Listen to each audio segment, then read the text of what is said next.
இந்த அமர்வின் தலைவர் தோழர் மயிலை பாலா அவர்களே, எனக்கு முன்பு ஒரு சீரிய உரையை, ஆய்வுரையை, அதிலும் பக்குவமான உரையை வழங்கிய தமிழ்ச்செல்வன் அவர்களே, எதிரே அமர்ந்திருக்கக்கூடிய பாட்டாளி வர்க்கத்தினுடைய தலைவர்களே, படைப்புலகினுடைய மகத்தான எழுத்தாளர்களே, கலைஞர்களே, கலை இலக்கிய ஆர்வலர்களே, உங்கள் அனைவருக்கும் எனது அன்பான வணக்கம். தாமுய காசா கருத்துலகில் என்கிற தலைப்பிலே நான் பேச பணிக்கப்பட்டிருக்கிறேன். ஆனாலும் ஒரு தன்னுணர்வை நான் வெளிப்படுத்த வேண்டியிருக்கிறது. சரியாக 50 ஆண்டுகளுக்கு முன்பு இதே நாளில் மதுரை அந்த தமுக்க மைதானத்தினுடைய அந்த அரங்கிலே, அப்ப எனக்கு வயது 24 தான்,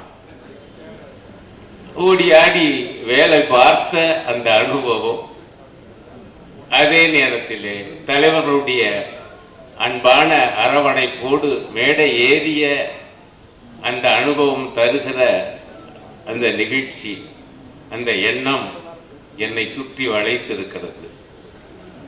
அநேகமாக இங்கே இருக்கக்கூடிய தோழர் எஸ்ஏபிக்கும் தோழர் செந்தில்நாதனுக்கும் அதே எண்ணம், அதே உணர்வுதான் இருக்கும் என்று நினைக்கின்றேன். அந்த மாநாட்டுக்கு வந்த வேறு சில தோழர்கள் இங்கே இருக்கக்கூடும். அவர்களுக்கும் அத்தகைய உணர்ச்சி வயப்பட்ட நிலை இருக்கும் என்று நான் நம்புகிறேன். என்னை பொறுத்தவரை 50 ஆண்டுகளுக்கு பிறகு அதே நாளில் அதே தாமுய காசா மேடையிலே நிற்கிற அந்த பாக்கியத்தை தந்த இயற்கைக்கும் எனது அன்பான இணையருக்கும் முதற்கண் நான் நன்றி தெரிவித்துக் கொள்கிறேன். என்ன, இயற்கை இல்லாட்டி இணையர் இல்லாட்டி 50 வருஷம் நான் இருந்திருக்க மாட்டேன். ஆகவே அவர்களை எல்லாம் நான் நினைத்து பார்க்கிறேன். அதே போலதான் அன்று இருந்த முன்னோடிகளும் நினைத்து பார்ப்பார்கள் என்று நீங்கள் நிச்சயம் நம்பலாம். கருத்துலகில் தாமுய காசா என்றால் எனக்கு முதலில் ஏற்பட்ட எண்ணம், தாமுயசா அந்த பெயரிலே அன்றைக்கு துவங்கிய பொழுது கருத்துலகமே இல்லாமல் இருந்துச்சு. இருந்தது கூட இருட்டு உலகம், எமர்ஜென்சி உலகம், எங்க கருத்துலகம். ஆனா பாருங்க, இருட்டு உலகத்திலே பிறந்து விடியலுக்காக கீதம் பாடிய இயக்கம் தாமுயசா. சிறையிலே பிறந்து விடுதலைக்காக பண்ணிசைத்த இயக்கம் தாமுயசா. அன்றைய பெயரை சொல்றேன். ஒரு வகையில எப்படி கெடுதல் நன்மையாகும்? எமர்ஜென்சியா போட்ட அவசர நிலை ஆட்சியா, பேச்சுரிமை இல்லையா, எழுத்துரிமை இல்லையா, மொத்தத்தில் கருத்துரிமை இல்லவே இல்லையா, ஆனாலும் நாங்கள் பேசுவோம், பாடுவோம், ஆடுவோம், எழுதுவோம், கருத்துரைப்போம் என்று நாங்கள் கிளம்பினோம். அன்றைய காலகட்டத்திலே இருந்தவர்கள் எனக்கு எத்தகைய ஆவேசம் அன்றைக்கு எங்கள் நெஞ்சிலே இருந்தது. கணவனை இழந்ததினாலே கண்ணகி சீற்றம் நியாயம், ஆடையை இழந்ததினாலே திரௌபதியினுடைய சபதம் நியாயம், அனைத்தையும் இழந்ததாலே எங்களுடைய ஆவேசம் நியாயம், நியாயம், நியாயம். தனியை செல்வன் கவியரங்கத்துல அப்படி கொந்தளிப்போட பாடுவார். எனக்கு அந்த காட்சி அப்படியே மனசுல இருக்கு. அவருடைய உருவத்துக்கு அவருடைய குரலுக்கும் சம்பந்தம் இருக்காது. நம்முடைய செந்திலை போல நீங்க செந்தில்லாதவருடைய குரல் கேட்டுட்டு அவரை பார்த்தா அப்புறம் எப்படி இருக்கும், அப்படிதான் அநேகமா தனிகையும். ஆனால் அவர் மேடை ஏறி கவியரங்கத்திலே கவிதை வாசித்தார். அப்படியே நம்முடைய உள்ளமெல்லாம் ஒரு மாதிரி நடுங்கும். அது ஒண்ணு சில்லிட்டு போகாது, மாறாக ரத்தம் கொதிக்கும். அத்தகைய மகத்தான கவி பாடிகளை அன்றைக்கே தந்த இயக்கம் நம்முடைய தாமுய காசா. அதுவும் கூட சொன்னாங்க, அருமையான முறையில தமிழ் சொன்னார் தோழர் சங்கரையா. மிக கச்சிதமான அந்த வழிகாட்டுதலை தந்தார். படைப்பை படைப்பாளியை பார்க்காதே. ஒருவேளை படைப்பாளி காலமான பிறகு நம்ம ஒட்டுமொத்தமா ஒரு முடிவுக்கு வரலாம். ஆனா உயிரோடு இருக்கும்போது படைப்பை படைப்பாளியை பார்க்காதே. நாங்க படைப்புகளை பார்த்து பாராட்டி இருக்கிறோம், ஜெயகாந்தனையும் கண்ணதாசனையும், பல படைப்புகளை. ஆனால் அந்த காலத்துல அவர்கள் இந்த அவசர நிலை ஆட்சியை ஆதரித்தார். ஆக தமிழ்நாட்டினுடைய மிகப்பெரிய கவிஞர், தமிழ்நாட்டுடைய சிறுகதை மன்னன், அவர்கள் அவசர நிலையை ஆதரித்தார்கள் என்கிற காரணத்தினால் நாங்கள் ஆதரிக்கவில்லை, தாமியத்தை ஆதரிக்கவில்லை.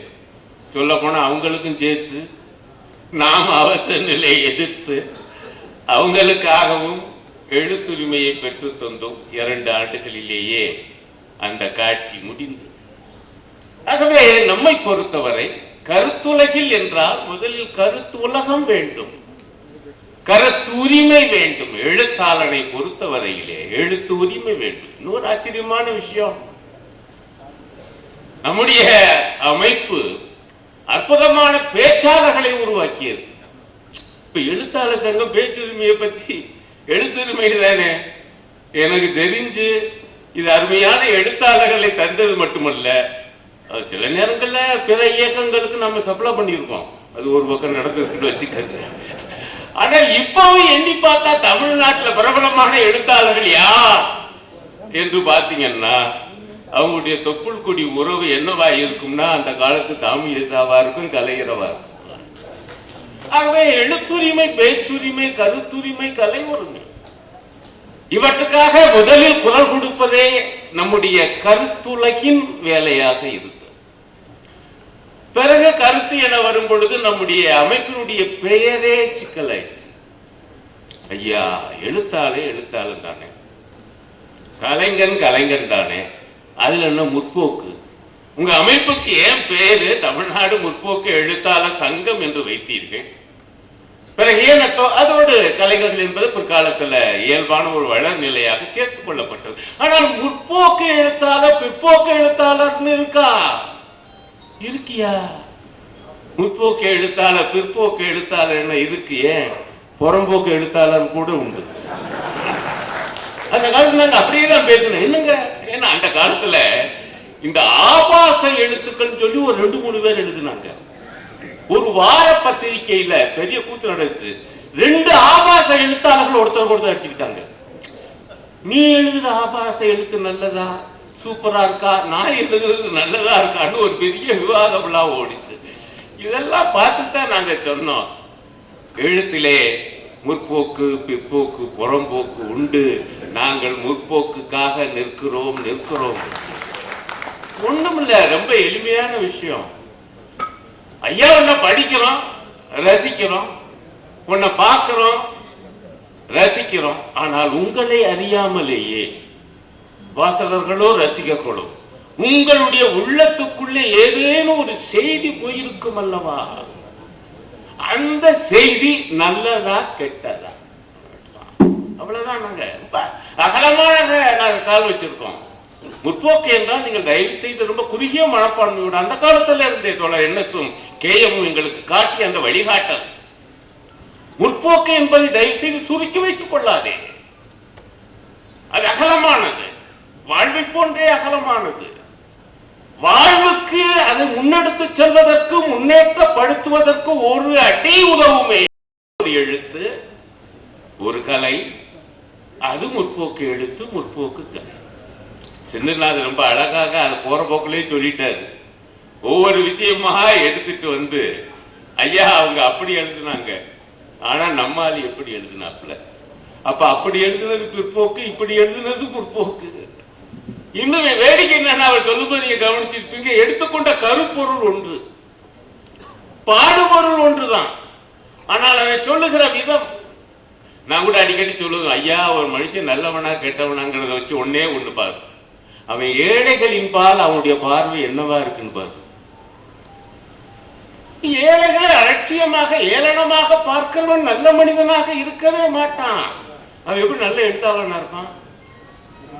அவன் எப்படி நல்ல கலைஞனா இருப்பான்? அவன் நமக்குள் ஓடுகிற உள்ளே நுழைகிற அந்த செய்தி எத்தகையது, அதை வைத்து தான் ஒரு படைப்பு முற்போக்கா பிற்போக்கா. படைப்பாளி இருக்கட்டும், அவங்க அவருடைய காலத்துக்கு பிறகு கூட அவனை பற்றி மதிப்பீடு செய்வோம். அவனை எழுதிய இந்த குறிப்பிட்ட படைப்பு முற்போக்கா பிற்போக்கா, அவ்வளவுதான். அதனாலதான் இன்றைக்கு 50 ஆண்டு காலமாக நீ சொன்னது போல சேதாரமும் இல்லாமல் செய்கூலியும் இல்லாமல் இந்த ஏக்கம் இன்றைக்கு நின்று கொண்டிருக்கு. அதே போல அன்னைக்கு எல்லாம் திரும்ப திரும்ப சொல்லுவாங்க எங்களுடைய ஒரு வாக்கியத்தை, கலை இலக்கியம் யாவும் மக்களுக்கே அப்படின்னு நாங்க எல்லாம் முழங்குவோம். இப்ப எது தரப்புல சில பேர் கிண்டலா, கலை இலக்கியம் யாவும் மக்களுக்கு என்னன்னு புதுசா கண்டுபிடிப்பு மாதிரி சொல்றீங்க, பிறகு என்ன கலை இலக்கியம் எல்லாம் மிருகங்களுக்கா என்று கிண்டலாக பேசினாங்க. நாம் என்ன அர்த்தத்திலே சொல்லுகிறோம், ஏன் சொல்ல வேண்டி வந்துச்சு? கலை இலக்கியம் யாவும் மன்னனுக்கே என இருந்த காலம் ஒன்று உண்டு. மன்னன் உயிர்த்தே மலர்தலை உலகம் பாடினானா இல்லையா? ரொம்ப அற்புதமான எத்தனையோ விஷயங்களை பாடியிருக்கிறான் தங்க புலவன். நான் மறுக்கவில்லை, நான் ரசித்து ருசித்து எழுதி இருக்கிறேன். ஆனால் அதிலே அன்றைக்கு இந்த சிந்தனை வந்துருச்சு, மன்னன் உயிர்த்தே மலர்தலை உலகம், மக்கள் உயிர்த்து அல்ல. அன்றைய சூழலில் மன்னன் தான் எல்லாம், அவன் நல்லா இருந்தா உலகம் நல்லா இருக்கும். ஆகவே இந்த தலைவனை நம்பிய ஒரு சமுதாயத்திலே மன்னன் உயிர்த்தே மலர்தலை உலகம், இதை நாங்கள் ஏற்கவில்லை. மக்கள் உயிர்த்தே மலர்தலை உலகம், ஆகவே படைப்புலகம். என்னை நன்கு இறைவன் செய்தனர், தன்னை நன்கு தமிழ் செய்யுமாறே.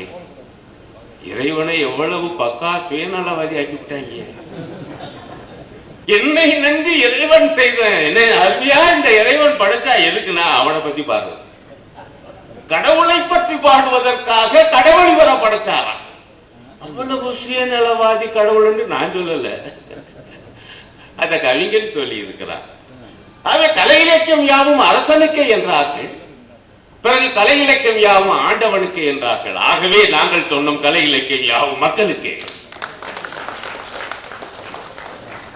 இதை கிண்டலும் கேலியும் செய்தார். ஆனா இந்த கேலி கிண்டல்லாம் எடுபடாது என்கிற காரணத்தினால் பிறகு நாசுக்காக அது உலகளாவிய ஒரு பார்வை, கலை கலைக்காகவே, ஆர்ட் ஃபார் ஆர்ட். இது ஒன்று தமிழ்நாட்டுக்கு மட்டுமானதல்ல, நான் ஏற்றுக்கொள்கிறேன். உலகளாவிய ஒரு போக்கு என்பது வந்தது கலை கலைக்காகவே, அதனுடைய நீட்சி இலக்கியம் இலக்கியத்திற்காக.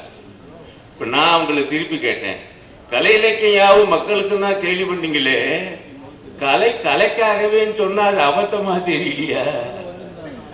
கலை கலைக்காகவே நீ எழுதி வீட்டுக்குள்ளேயே வச்சுக்க, ஏன் வெளியில? இலக்கிய இலக்கியத்திற்காகவே அதுல எழுதி அப்படி வச்சுக்க வேண்டியதானே, ஏன் மக்கள்கிட்ட கொண்டு போய் வைக்கிற? அது எந்த ஒரு படைப்பும் அது நிச்சயமாக அந்த தனி மனித படைப்பாளியினுடைய உள்ளம், அவனுடைய கோட்பாடு, அவனுடைய கற்பனை திறம் சார்ந்தது என்பதிலே எங்களுக்கு அட்டி இல்லை, ஆட்சேபனை இல்லை. ஆனால் நீங்க அதை மக்களிடம் கொண்டு போய் நிறுத்தும் பொழுது அது எத்தகைய எழுத்து, அது எத்தகைய கலை என்கிற கேள்வியை எழுப்புகிற உரிமை உண்டா இல்லையா பிறருக்கு? அதெல்லாம் எழுப்பக்கூடாது என்றெல்லாம் சொன்னவர்கள் உண்டு. இது விதவிதமான வடிவங்கள்லாம் எடுத்துச்சு. அது என்ன சொன்னாங்கன்னா, நாங்க கலை கலைக்காக என்ன அர்த்தத்துல சொல்றோம்னா, ஐயா கலை இலக்கியத்துல வடிவம் முக்கியம், நேர்த்தி முக்கியமையா, உண்மை. கலை இலக்கியம் என்றாலே உள்ளடக்கம் உருவம் என்று இரண்டும் சேர்ந்தது என்பதுதான் நாங்க ஆதிகாலம் தொட்டு. இப்ப காலத்தின் குரல் என்கிற நூலை நானும் தமிழ்ச்செல்வன் எழுதியிருக்கோம், தயவு செய்து வாங்கி படித்து பாருங்கள். 1975 இந்த அமைப்பு உருவான காலத்திலேயே இந்த பார்வை உண்டு, அவருடைய குறிக்கோள்ல உண்டு, கொள்கை அறிக்கையில உண்டு. ரெண்டும் பிரிக்க முடியாது. இப்ப நான் ஒரு உரையாற்றுறதுக்கும் ஒரு கதை எழுதுறதுக்கும் வித்தியாசம் இல்லையா? அப்ப அதுல ஒரு உள்ளடக்கம் மட்டும் பார்த்தா அது எப்படி இலக்கியமாகும்? ஆகவே அந்த உள்ளடக்கமும் உருவ அழகும் பிரிக்க முடியாதது. இலக்கியம் என்றாலே அலங்காரம், கலை என்றாலே அருமையான ஜோடனை. இதெல்லாம் எப்படி கலையில கேட்க முடியும்? ஆனால் அந்த அலங்காரமும் ஜோடனையும் பிணத்துக்கு செய்யப்பட்டதாக இருக்கக்கூடாது என்பதுதான் எங்களுடைய அபிப்பிராயம். அது உயிர்ப்புள்ள ஒரு நல்ல சிந்தனைக்கு செய்யப்பட்டதாக இருக்கும். இதைத்தான் நாங்க திரும்ப திரும்ப சொன்னோம். நல்ல வேலைக்கு எனக்கு முன்பு தமிழ்ச்செல்வம் பேசும்போது அது பூரா அது மாதிரியான உதாரணங்கள் சொல்லிட்டு நேரத்தில் உதாரணங்களுக்குள்ள போக வேண்டிய அவசியம் இல்லை. அதனுடைய சாரத்தை நான் சொல்லுகிறேன். இருக்கிற கொஞ்ச நேரத்தில் மிக தெளிவான பார்வை இருந்துச்சு. ஒரு மாநாட்டில் தோழர் சங்கரையா பேசினார். ஏன்னா இந்த அலங்காரம் அழகு இதெல்லாம் முற்போக்காளர்களுக்கு தெரியாது, இவங்களுக்கு பல வகையான வடிவங்கள் இருப்பது தெரியாது, வடிவ நேர்த்தியினுடைய முக்கியத்துவம் இவர்களுக்கு புரியாது என்று சகட்டு மேனிக்கு ஏகப்பட்ட விமர்சனங்கள் அந்த காலத்தில் வரும். இதையா மனசுல வச்சுக்கிட்டு அந்த தலைவர் தாமிய காசாவுடைய மாநாட்டில் பேசினார்.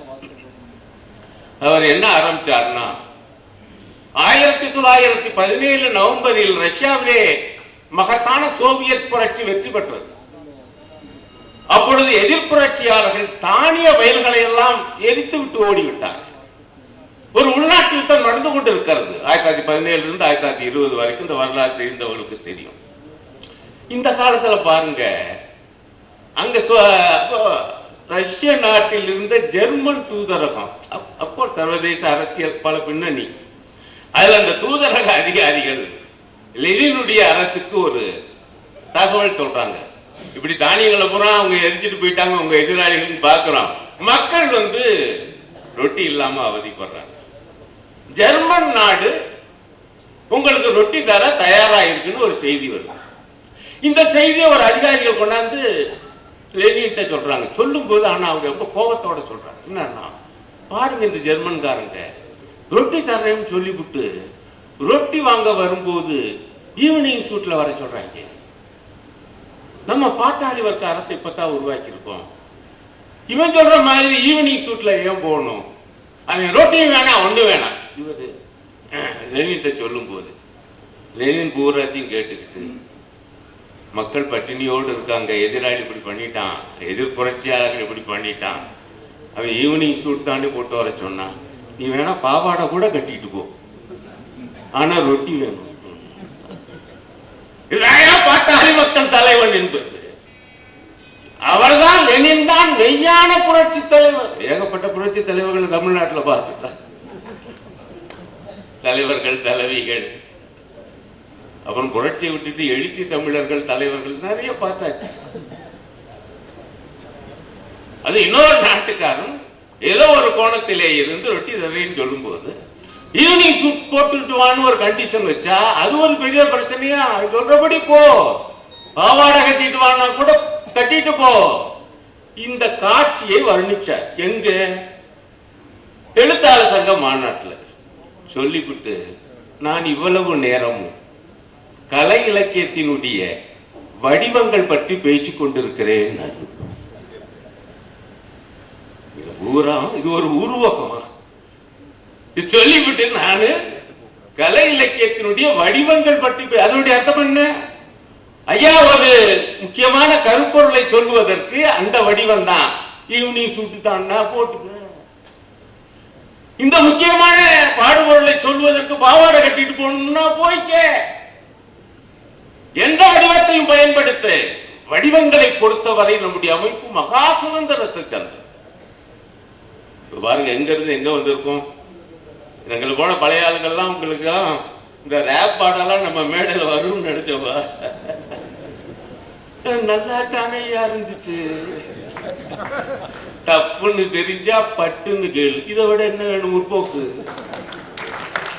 இப்ப நான் சொல்லும் போது தப்புன்னு தெரிஞ்சா பட்டுன்னு கேள்னா வேணும்னா இந்த கர்நாடக ஈஸ்ல வச்சிருக்காங்க கிருஷ்ணா அப்படி சொல்லலாம். ஆனா ரேப் அந்த இசை வடிவத்துல விஷயம் என்ன? தப்புன்னு சொன்னா சட்டுன்னு கேளு. கேட்காதனாலதான் நாடு நாசமா போயிருக்கு. அதுதானே உண்மை. தீயவர்கள் எத்தனையோ தீமைகளை செய்ததால் இந்த நாடு நாசமாகவில்லை. நல்லவர்கள் கள்ள மௌனம் சாதிப்பதாலும் இந்த நாடு நாசமாக. இங்கே நீங்க விஷயம் தான் முக்கியமே ஒழிய வடிவம் அல்ல. இதுக்கு சோவியத் யூனியனிலிருந்து இப்படி ஒரு காட்சியை சொல்லி இது ஒரு உருவகமாக மாற்றினார் என்றால் அந்த மகத்தான தலைவருடைய ஆற்றலை தயவு செய்து நினைத்து பாருங்கள்.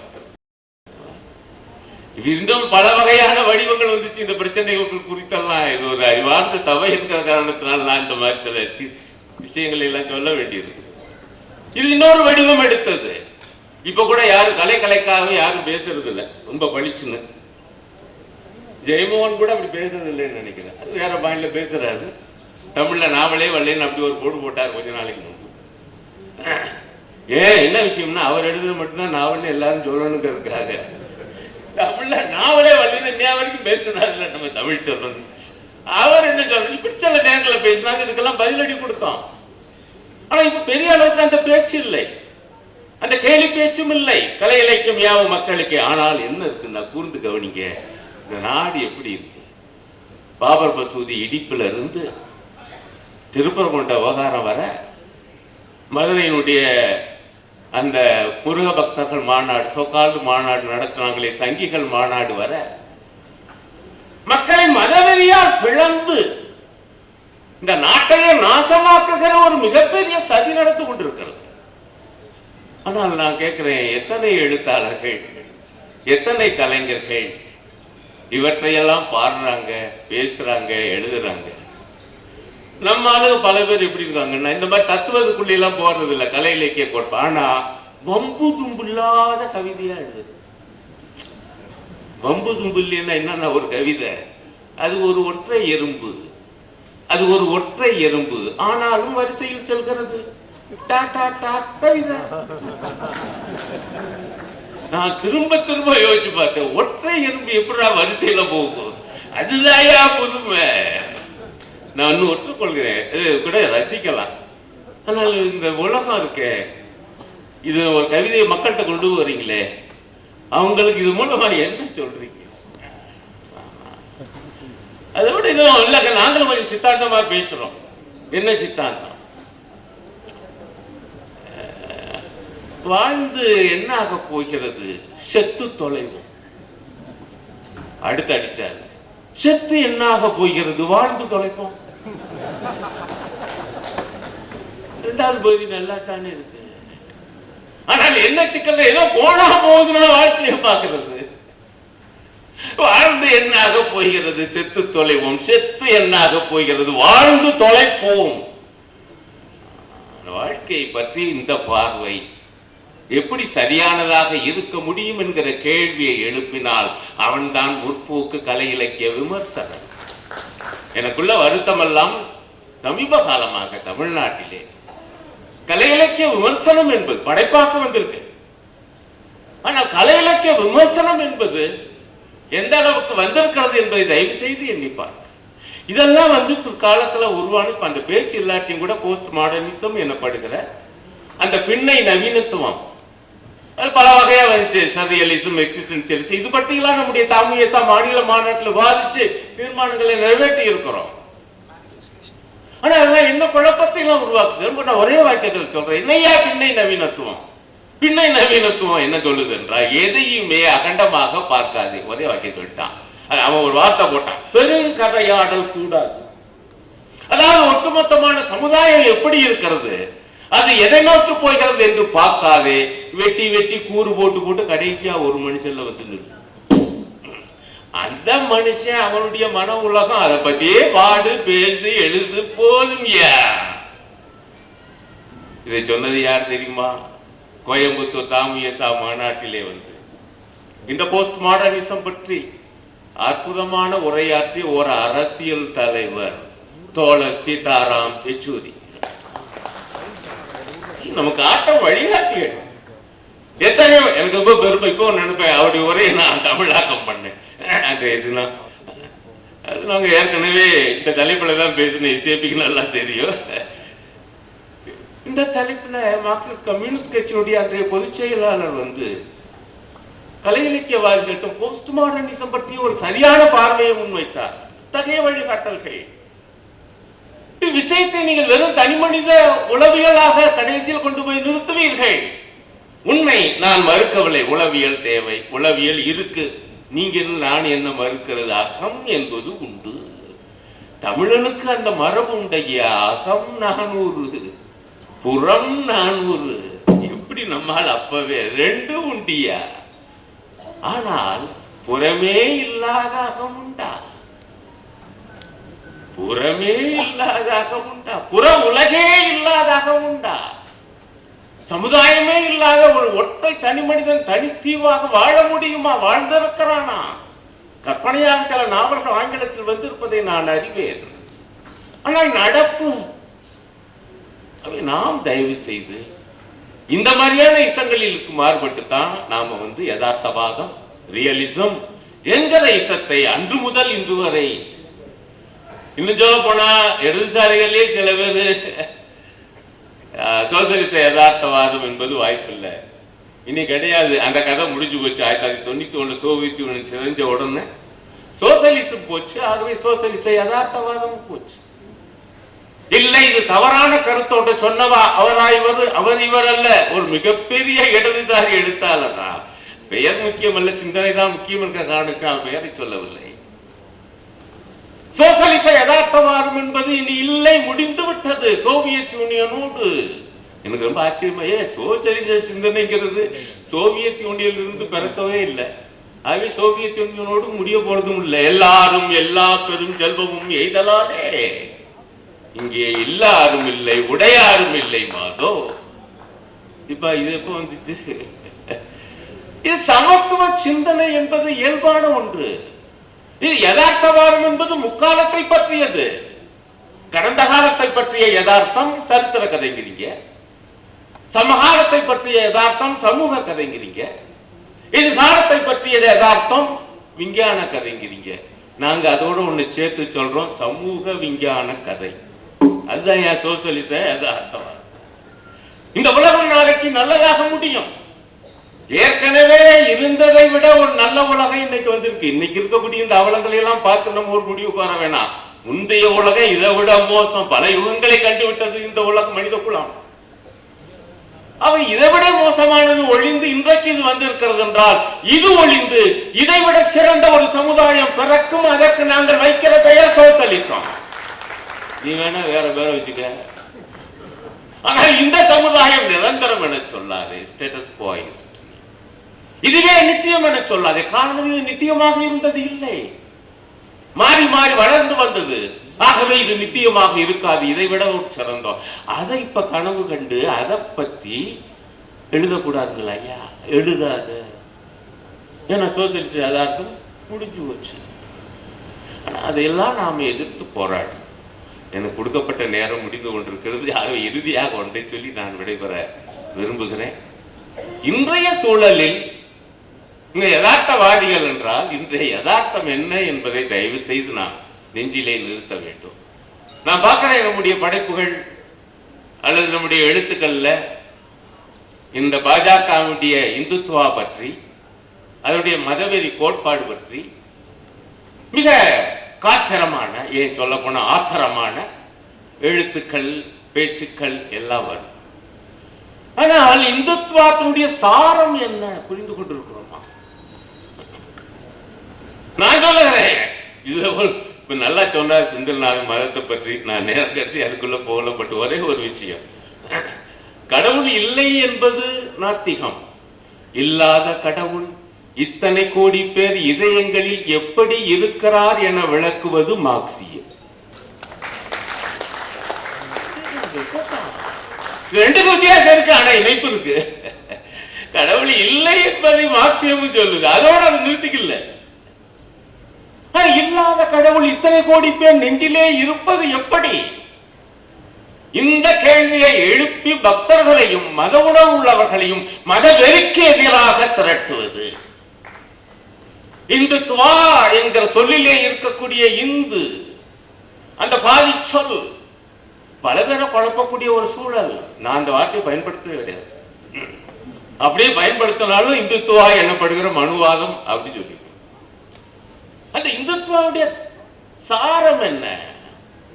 நான் திரும்ப திரும்ப கேட்டேன், ஐயா இப்ப நம்முடைய மேடையில் தானே உதயநிதி ஸ்டாலின் சனாதனம் பத்தி பேசி பெரியவங்க ஒரு டிவி வாரத்துல என்னை பார்த்து பாஜக காரர் கூட கேட்கல, அதிமுக ஆதரவாளர் என்ன கேட்டார் தெரியுமா? அருணன், நீங்க எவ்வளவு வேடம் போட்டாலும் எங்களுக்கு தெரியும் தாமு எஸ்ஸாதா என்னன்னா அதுல நீங்க எல்லாம் இருக்கீங்க. அந்த தாமு எஸ்ஸாவில் தானே உதயநிதி வந்து சனாதனத்தை ஒழிப்பேன் என சொன்னார், அதை ஏற்றுக்கொள்கிறீர்களா அப்படின்னு. நான் மெதுவா சொன்னேன், ஏற்றுக்கொள்கிறேன். நான் மட்டும் இல்லையா, தாமு எஸ்ஸாவே ஏற்றுக்கொண்டதியா. என்ன வழக்கு போட்ட, அவ்வளவு வழக்கு நாங்க எதிராடிக்கிட்டு இருக்கோம் ஐயா. ஆனால் ஒரு விஷயத்தை தெளிவா இருக்கும், சனாதனம் வேறு, இந்து மதம் வேறு. ஏன் இந்துத்துவாங்கிற சொல்லுல உள்ள சிக்கலை சொல்றேன்.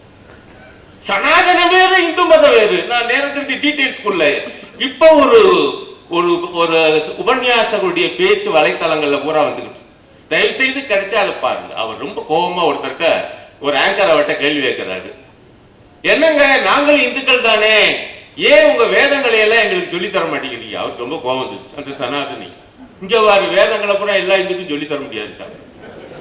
இவர் குழப்பிட்டாயே, நானும் இந்து தானே, நீங்களும் இந்து தானே. அவர் சொன்ன பதில், நான் இந்து அல்ல, நான் சனாதனி. இருக்கு வந்துகிட்டே இருக்காங்க. அப்படின்னா சனாதனம் வேறு, இந்து மதம் வேறு. இது ஒரு கலவை, இவருடைய பன்மைத்தன்மை. இங்கே இந்த நாட்டிலே பல மதங்கள் உள்ள பன்மைத்தன்மை உண்டு. இந்து மதத்துடைய விசேஷ நிலைமை என்னன்னா, அந்த மதமே ஒரு பன்மைத்தன்மை. அதுல அந்த சனாதனிகள் அவங்களுடைய பழைய பேரு வேத மதம். அப்படிதான் மணிமேகலையில இருக்கு, நீலகேசியில இருக்கு. இவர் சொன்னாரு, நான் வைதிக மதத்தை தான் சொல்லுவேனே ஒழிய இந்து மதம்னு சொல்ல மாட்டேன். நான் சொன்ன இதையா வேணும், நாங்க சனாதனத்தை தான் எதிர்க்கிறோம் ஒழிய இந்து மதத்தை அல்ல. காரணம், மக்களுக்கு மத உரிமை உண்டு. ஆனா சனாதனம் என்பது இந்து மதத்துக்குள்ளே புகுந்து கொண்டு ஆதிக்க விளையாட்டு நடத்துகிறது, சாதியத்தை நிலைநிறுத்த பார்க்கிறது, பெண்ணடிமைத்தனத்தை நிலைநிறுத்த பார்க்கிறது, சமஸ்கிருத மயமாக்கலை நிலைநிறுத்த பார்க்கிறது. இந்த கூறுகளைத்தான் நாங்கள் எதிர்க்கிறோமே ஒழிய ஒட்டுமொத்தமான இந்து மதத்தை அல்ல. அதை இப்போதைய தற்காலத்திய வேலையும் அல்ல. நான் மிக மிக சரியான பாதையில் சென்று கொள்கிறேன். என்னுடைய கவலை எல்லாம் இந்த மாதிரியான நுணுக்கமான விஷயங்கள் இன்னும் எளிய முறையில், நான் கூட அடிக்கடி அந்த ஒரு வாக்கியத்தை கேட்பது உண்டு, எளிய விஷயத்தையும் சிக்கலாக்கி விடுவான் அறிஞன், சிக்கலான விஷயத்தையும் எளிமையாக்கி சொல்லுவான் கலைஞர். ஆனா இப்ப என்ன விவகாரம்னா, நம்ம கலைஞனை அறிஞனாக பார்க்கிறோம்,